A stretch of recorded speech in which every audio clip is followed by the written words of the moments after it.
Assalamualaikum warahmatullahi wabarakatuh.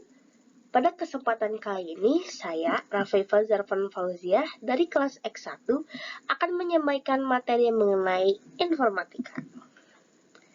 Mari kita mulai saja. Tujuan informatika.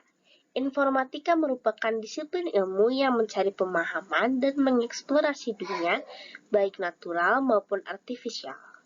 Perlunya mempelajari informatika bagi peserta didik adalah agar mampu menciptakan, merancang, dan mengembangkan produk berupa artefak komputasional dalam bentuk perangkat keras maupun perangkat lunak. Kita maju ke materi yang pertama, yaitu dalam materi informatika. Jadi, informatika itu apa sih? Nah, informatika itu adalah bidang ilmu mengenai studi, perancangan, pembuatan sistem komputasi, dan prinsip-prinsip dasar perancangan tersebut. Sedangkan dalam KBBI, informatika itu disebutkan bahwa perhitungan dengan bilangan atau peubah yang dilaksanakan berdasarkan urutan langkah atau perhitungan komputer.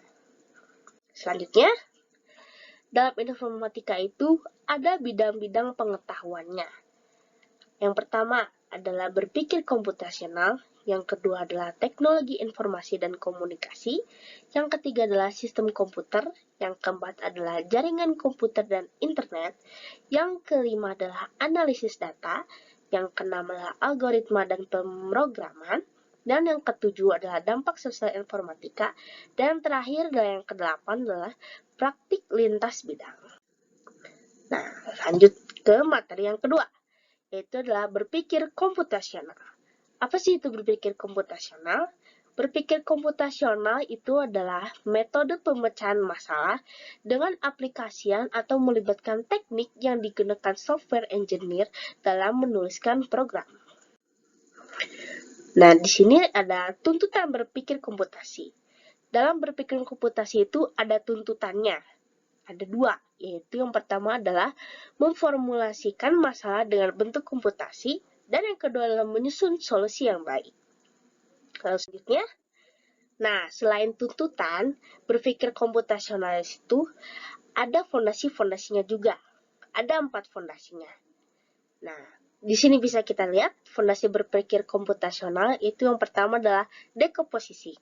Dekomposisi adalah sebuah formulasi persoalan sedemikian rupa sehingga dapat diselesaikan dengan cepat dan efisien serta optimal dengan menggunakan komputer sebagai alat bantu.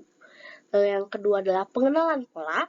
Pengenalan pola adalah proses generalisasi serta mentransfer proses penyelesaian persoalan ke persoalan lain yang sejenis. Yang ketiga adalah abstraksi. Abstraksi adalah proses pencarian bagian penting dari suatu permasalahan dan mengabaikan yang tidak penting sehingga memudahkan fokus kepada solusi. Dan keempat adalah algoritma, adalah menuliskan otomatis solusi melalui berpikir algoritma atau langkah-langkah untuk menentukan atau menyelesaikan tujuan. Nah, kita maju ke materi yang ketiga, yaitu adalah teknologi informasi dan komunikasi. Informasi atau data adalah kumpulan fakta yang diperoleh lewat pengamatan suatu objek. Nah, dari fungsi dan perolehan sebuah data itu bisa kita di sini lihat, fungsinya itu adalah sebagai dasar membuat keputusan, perancangan, implementasi, dan evaluasi. Perolehannya itu di sini ada dua, yaitu adalah yang pertama primer, yang bisa didapat langsung dari objek yang diteliti, dan kedua adalah sekunder, yaitu diperoleh dari pihak yang telah ada. Dari perolehan ini, kita bisa melakukan dengan dua metode. Metodenya itu adalah wawancara dan observasi. Kita maju ke materi yang selanjutnya, yaitu adalah materi yang keempat dalam materi sistem komputer. Sistem komputer itu adalah sebuah kumpulan perangkat yang saling berhubungan dan berinteraksi satu sama lain untuk proses pengolahan data dan menghasilkan info yang bisa menghasilkan informasi sesuai. Nah, sistem komputer di sini ada perangkat-perangkatnya. Ada 3 perangkat. Itu yang pertama adalah hardware. Hardware adalah komponen fisik pada komputer yang dapat disentuh, dilihat, dan dipindahkan.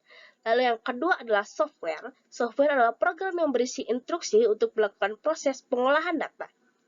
Lalu yang ketiga adalah brainware. Nah, brainware ini adalah orang yang menggunakan atau mengoperasikan komputer. Nah, ini adalah materi yang terakhir, yaitu adalah materi yang kelima, yaitu adalah jaringan komputer dan internet. Jaringan komputer dan internet adalah dua atau lebih perangkat komputer yang saling terkoneksi antara satu dengan yang lain dan digunakan untuk berbagai sumber data. Nah, ada jaringan lokal dan internet.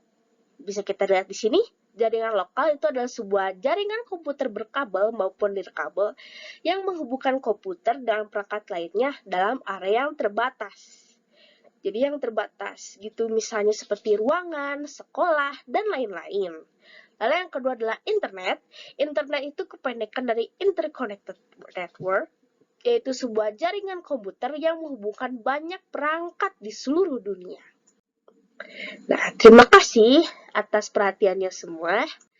Singa mengaum di pegunungan, cita lari ketakutan. Mohon maaf atas kesalahan lahir batin sebelum berpamitan. Sekian dari saya, terima kasih. Wassalamualaikum warahmatullahi wabarakatuh.